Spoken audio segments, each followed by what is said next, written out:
What I want to do to start this video is put this camera back in factory, or do a factory reset so that we're kind of in the same spot if you've just purchased your camera and unboxed it. In order to do a factory reset, you actually have to disconnect the side handle. So I'm going to quickly do that. Hit menu and go down to activate the reset.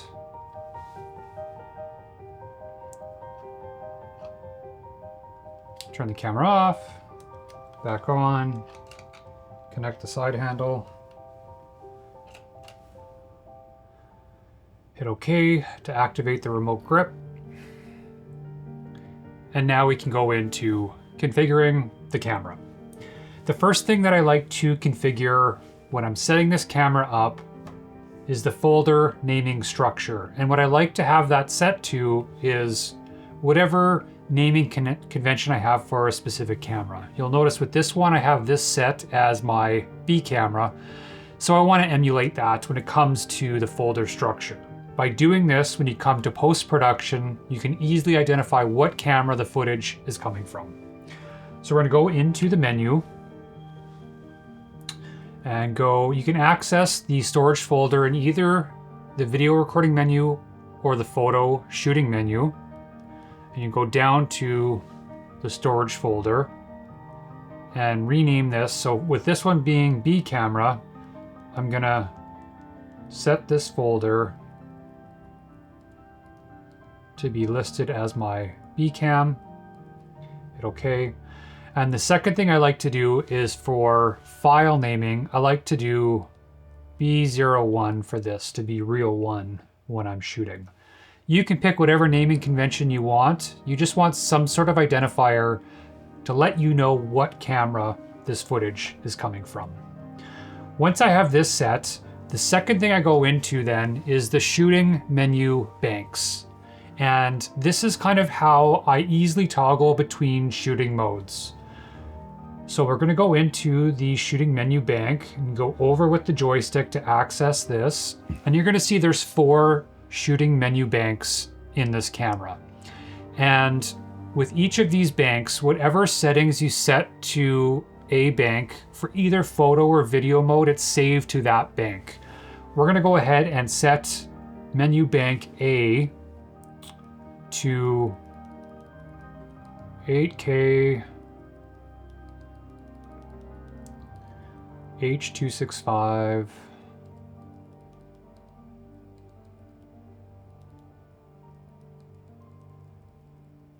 oops, 24 flat, and hit OK. And I now have that bank named as this. Now, when it comes to selecting what settings you want for each bank, that's totally up to you and the specific shooting scenario you're in. For me, what I typically like to do is once I have my shot list and kind of know what I'm needing to capture for a specific shoot, that's what will help determine what I'm going to have these settings set as. So again, depending on your shoot, yours might be completely different, but I'm just kind of showing you how you can, one case scenario for setting your menu banks. Once you have this set, the thing that you want to make sure you enable next is the extended menu banks. What that does is it saves your shutter speed and aperture with the specific shooting bank. So say you want to switch between live action and slow motion, it's going to have a different shutter speed. And if you don't have that activated, it's not going to save that for you. And it's going to add an extra step when you're switching between the modes. Once I have that activated, I'm then going to go down to the video file type and select the H.265 10-bit. Now, if you're in a scenario where you want to activate the end log, this is where you would activate that under the H.265 10-bit menu. So you would just go over on the menu and you have the option to select between SDR, HLG, and end log. Because I want to shoot with the flat profile baked in, I'm going to select the SDR for this. And then the next thing I'm going to switch is the frame size and frame rate to be the 8K 24. Once I've selected that, I'm going to go down to the picture control. I'm going to go down to the flat setting, and this is set for me now. Now, the one thing that I need to do with this specific monitor, and something you might need to consider when you're doing your configuration, again, it depends on the type of monitor you have, but for this monitor, I actually need to go into the HDMI setup menu field to change the output for this. So I go to the wrench, which is the setup menu, go way down to the bottom here, go to HDMI, and then for output resolution, I have to select 720p in order for me to output a signal at the 8K resolution for this given scenario. Again, yours might be different, but this is just one step I have to take. Once I have all this set, then I'm gonna go into the actual camera settings here and then switch everything that I need. So right now it's on P mode. We want to switch to manual. We want to switch the shutter speed to 1/50th or 1/60th of a second. ISO, we're going to switch to manual for now. I'll touch on that a little bit later. And then from here, we then have menu bank A mostly roughed in. We're going to come back and do some more tweaking, but that's kind of the spot that I like to leave this at as I move in to then copy these settings into bank B. So we're going to go back up to the shooting menu. And we're going to select, so we're going to go into this menu here so that we can copy it onto B. So you're going to notice now that we have all of these settings are now on B. But what I want to do different for bank B is switch this to 4K. So we're going to delete the 8K and label it as 4K with all the other settings being the same. So with us switching that, we then want to select this and then change the frame size and frame rate. And we now have for bank B, we have it set to be 4K 24 with all the other settings being the same. It's going to also save the shutter speed, shooting mode in whether it's shutter priority, aperture priority, or manual. It's saving all of that information for us. The third one we're going to do, so we're actually going to copy this one now, and we're going to copy it to the C bank, rename, and instead of it being 24, we're going to do 60. So we delete those, select 60, and we can go OK. Make sure we select this one, and then we go down here and change this to 60 frames per second. But what we're going to need to do different with this one is change our shutter speed, because it's still saving the shutter speed from the previous. So we're going to go up to, I like to go a little higher shutter speed than normal. What we'll end up doing, we're going to go 250. Oh, this is 60. So we're going to go 160 for this. Typically, you want to go double your frame rate to hit your shutter speed that you're going to use. For this, I'm going to go at 1/60th. I like to go a little higher. That's what I'm going to set for this. We then can go back to the menu and then go back up to the top. And now we're going to copy this one and we're going to set it as 120 frames per second. So I'm going to select this, bank D, we'll rename it to 1/20th. Okay, back, select D, and then go down to here and select 1/20th. So then you would want to go 1/240 is typically what you would do. I like to go around 320, so we're going to go back to this here, and we'll go 320. And here's kind of where all of this comes together. If you hit this I button on your handle, you're going to see this option of here where you can select your shooting bank. So right now it's on shooting bank D. You're going to see it listed as 4K, H.265, 120 flat. Here's the 60, 24, and 8K 24. So say I want to shoot 8K 24, all I have to do is select this. It changes all my settings. It's got the shutter speed I want, aperture I want, and everything's good to go. If I want to switch to 4K, it's all set for me. So instead of having to go into menus, you can quickly switch between each of those, which is incredibly helpful when shooting. Now, to even elevate that further, the next thing that I tweak is this I button menu. So customizing what shows up in my shooting menu banks. All of these fields and what's here can be totally customized for your case or your preferred way of shooting. So that's the next thing we're going to dive into now.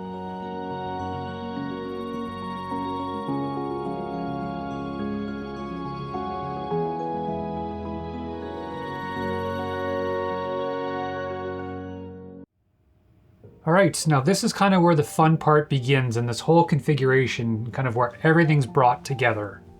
Using this I button on the side handle, when you press this, you can quickly switch between camera settings when you're operating.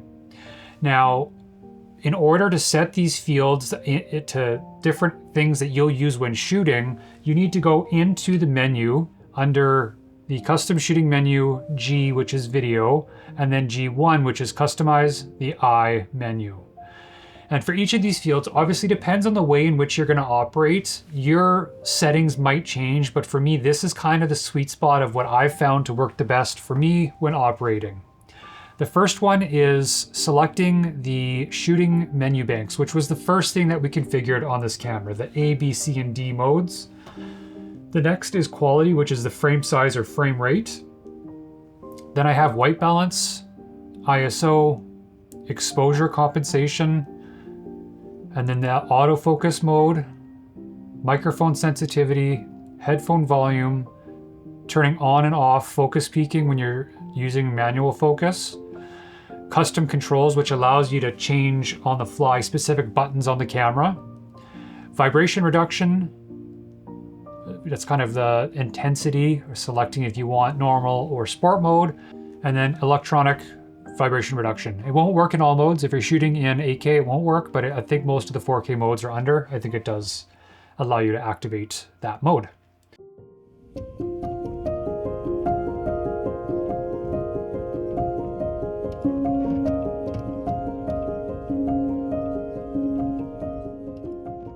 Once you've configured the I menu, there are some other settings in the camera that I like to tweak as well. The first is the shutter button when shooting photos on the front. I like to reroute that button when shooting video. By default, when you push down this button, it doesn't activate video recording.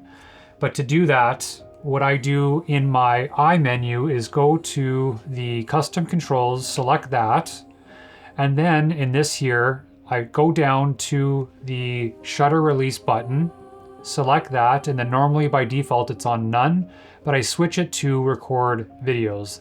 That allows you to, when you push that button down, it'll activate record. What I've found is that the record button on the handle, although it's, once you kind of get operating and used to it, it's fine to find it. I find using the shutter release is much easier when operating. The next one I have on the list here is the screen off timer. So to change those settings, what I do is go into the menu, and then under timers AE lock, which is C, you'll go to the power off delay, and I set all of these to the max settings for each. So the playback 10 minutes, menus 10 minutes, picture review 10 minutes, and then standby timer to infinity. The one that's really important when operating, when shooting video is the standby timer. If you don't switch that one to infinity, the screen's gonna keep turning off on you when you're in between takes. So that's, for me, is a really important one to change. The next one here is the autofocus tracking modes and speed.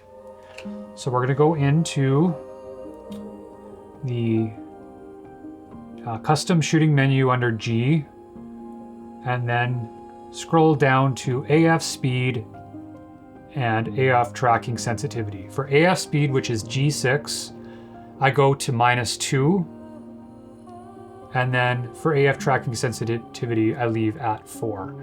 As you start to operate and figure out your preferred functionality of the autofocus, you might want to change those settings, but for me, when I'm using autofocus, I find that these are the settings that creates the most natural focus pull when relying on autofocus. The next thing I like to activate is the histogram. And to do that, what you do is hit the menu, and under the custom settings menu, go to G, which is video, and then G18, which is the custom monitor shooting display. And I enable the histogram. And you'll see it's now activated on screen.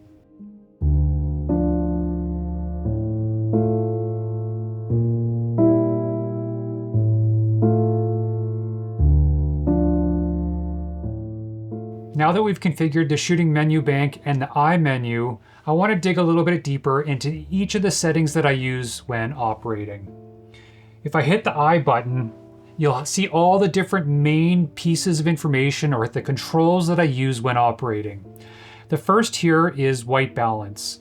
When I'm shooting, I typically like to rely on Kelvin. And this is more of a thing, the more you operate with this frame of mind and thinking about color temperatures, the easier it will be for you when you're operating. And as you go into different scenarios, you start to think a little bit differently about the temperature in the room that you're in. Typically for daylight, it's around 5600 Kelvin. Tungsten's around 3200 Kelvin. If there's an overcast day, it gets a little bit cooler, so it's more around that 4500 to 5000. And it's a little bit of a trial and error scenario for you to figure out and fine tune that white balance when operating. Now, if you're shooting flat, what I've found, if you're off on your white balance, it's not a deal breaker. I found that the versatility in the flat profile allows you to change that white balance as needed in post-production if you do miss it slightly. One additional tip I want to mention is that when you're shooting video, you're going to want to avoid all the auto white balance features on your camera. If you're still not feeling confident about using Kelvin when operating, there is another feature you can rely on to set the white balance based on the light conditions in the space. And to change to this other mode, you go into your I menu, select the white balance, and then go over to the preset manual feature on the camera. The one caveat about using this feature is that you need to turn the side handle off to activate the eyedropper, which allows you to take a reading of the space that you're shooting in. Once you've turned off your side handle, you then will go back into your menu, select white balance, go over to the preset manual screen, and then you're going to notice there's the OK eyedropper in the menu here for you. What you do is do a long hold on the OK, which will activate the mode for taking a white balance reading on the space. And what you'll want to do here is either take a white or gray card to take a reading of the white balance in your space. So for this, I'll just use a white card, and then all you need to do is hit OK, and it's going to take a reading from that white card and adjust the white balance for that scene. Once you have that set, you hit the I button, which goes back to the main screen, turn your side handle back on, hit OK, and you're now back ready to operate with the white balance set based on the specific color temperature in the room that you're shooting in. The next one is ISO, and this is a fun one. This is a feature in this camera that I rely on a lot, especially if I'm moving from a really dark space into a lighter space and don't want to change my shutter speed or aperture as I transition in from those two spaces. This auto ISO allows you to smoothly ramp from one ISO up to another one while maintaining exposure in those two spaces. Now, to configure this, what I do is I go into the menu and go down to the ISO sensitivity settings. And in this mode, it allows you to set your maximum ISO, however bright you want it to go, and then also the lowest ISO you want it to go as well. So what I tend to do when I'm operating, you can go kind of as high as you want here. I've found you can get a fairly clean image all the way up to 12,000 ISO and even higher in some scenarios. If you go any higher than that, you might need to do some noise reduction in post. But it's all still very usable shots. What I'm going to do for this though, because the second native base ISO for this camera is 4000, I'm going to set the max ISO sensitivity to 4000, and then the minimum ISO, I'm going to go all the way down to 64. Now, the second ISO or the native ISO in this camera is 800, so you may want to consider that if you want to get a little more dynamic range.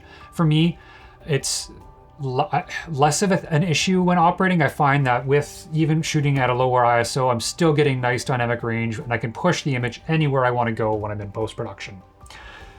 So when it comes to setting the max and min, what I then do to initiate this mode, you can either do it right in this menu, or if we go back out to the main shooting menu, you hit the I button, and then in this mode, you can go in, select this, and then you go down, and then you're able to initiate it through here.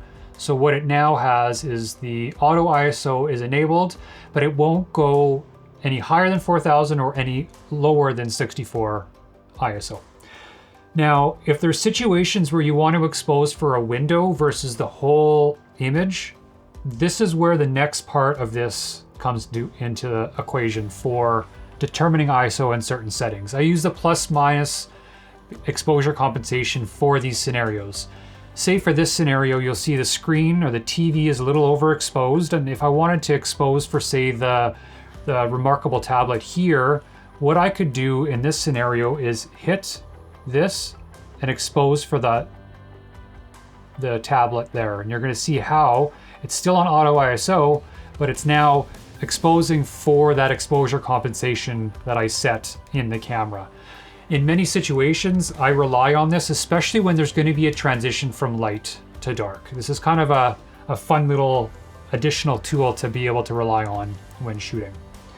The next here is the focus modes, and we kind of briefly touched on this already. There's two main modes I use. The first mode is the single point autofocus with subject detection enabled. This is the one I operate with, I would say, 80 to 90% of the time. If there's a situation though where I want to focus on something on the background and not the subject itself, this is where I'm going to switch then from that mode to either the wide, small focus point or large. So then what this does is gives you a red box that whatever is inside that red box is what will be in focus. The subject detection is disabled in this mode, and it focuses only what's in the box. If I was to move this red box onto a subject, it would then start to track the subject in that frame, only if it's in that frame. If the subject moves out of that frame, the focus will then push itself to the background. So that's kind of the second mode that I rely on when shooting. The next here on the list is the audio. And this, I kind of switch between auto and manual when recording. Typically when I'm recording audio into this camera, I'm either doing one of two things. I'm either doing the shotgun directly into the camera, or I'm going to use a splitter and then have the right channel being the shotgun and then the left channel being a tentacle sync. If I'm doing this camera or this microphone directly into the camera, for the most part, I'm leaving it on auto for the different shooting scenarios, and it does a great job at adapting the levels in the different shooting scenarios that I'm in. And I don't find that it goes too far all over the place. It keeps it in a pretty sweet spot when operating. So this is kind of the mode that I'll generally operate on when just using this. Now, if I'm using the tentacle sync and this, that's a situation where I will go into manual mode and then just set the level as needed depending on where we're at for the camera. And here is the unique new feature that I've been relying on when monitoring audio for this camera. What I have here is basically a Bluetooth adapter, which I plug into the camera, which allows me then to push audio to AirPods. And for me, this has been a game-changing solution in monitoring audio. There's about, I would say, a half-second delay for the audio being sent from the camera to here. And for me, I actually find that as a nice perk when operating, because that I'm not getting, even with noise-canceling headphones, I sometimes am unable to clearly hear the quality of audio coming into the camera. What I found with this, with that little bit of delay, it gives me that sweet spot of knowing my audio is bang on and it sounds great when operating. So this is kind of the new combination when I'm operating. The next thing on the list here is focus peaking. So if there's a scenario where I'm not relying on autofocus and the percentage of time that I'm doing that is very low, I would say I'm autofocus 95% of the time. In situations though where I'm not using autofocus, I will turn focus peaking on. And then there's a few different modes. You can set the color and intensity level as well. And then once you grab this focus, you're gonna notice, oops, focus peaking's off. Turn it on. Then you're gonna notice when you rock the follow focus how you now have your focus peaking on and you know what's in focus and what is not in focus. To reactivate the autofocus, you just tap down the trigger halfway on the trigger on your side handle and it activates the autofocus again. Nice little feature there that I use quite often. Custom controls. Yeah, we talked about this already. So if there's a scenario where you want to use more of the function buttons on your camera or reroute buttons, I have this on the main eye menu so that I can quickly switch these buttons if I need to while I'm on the fly or filming. So this is just something that I have here. Instead of having to dig into the menus, everything I need is just right here for customizing even more of the camera when operating. The next here I have is kind of the vibration reduction aspect of things. And I typically will operate on sport mode versus normal. I kind of like the work it does in removing the jitter that might come from operating with a smaller body. When that's activated in combination with this kit that's rigged out, it's a really nice and smoothing image and you don't get much of that vibration you would typically get when operating with these smaller bodies. Okay, now the last thing that I want to talk about are record formats. And this is a little bit of an interesting one. When I started using this camera, I shot the NRAW for virtually everything. The way in which you're able to push the image in post-production is an absolute dream. If you need to change white balance or anything like that, you're able to easily do that with the NRAW. The depth of color is amazing, but what I've found in weighing the options of file size versus quality of image, what I've found is shooting the H.265 10-bit in the flat profile gives me everything I need in post-production to push the image as far as I need. One of the things that I've noticed when operating is a lot of people are saying expose a little brighter in your image. I've actually found with these cameras that if you expose for the dark side and make sure you have all your highlights there, you're going to be much more able to bring back your shadows than any highlights in your image. And this might be specifically catered to using the flat profile when operating, but for me, I've found if you expose on the dark side, not the light side, you're able to get a much more, I would say, dynamic image in post-production. So that's kind of my main, I guess, word of advice when thinking about exposure with this camera. Obviously, just kind of a starting point. There's much more features to dig in to this camera, but I just wanted to at least provide some insight on how I configure my camera when shooting with the Nikon Z8.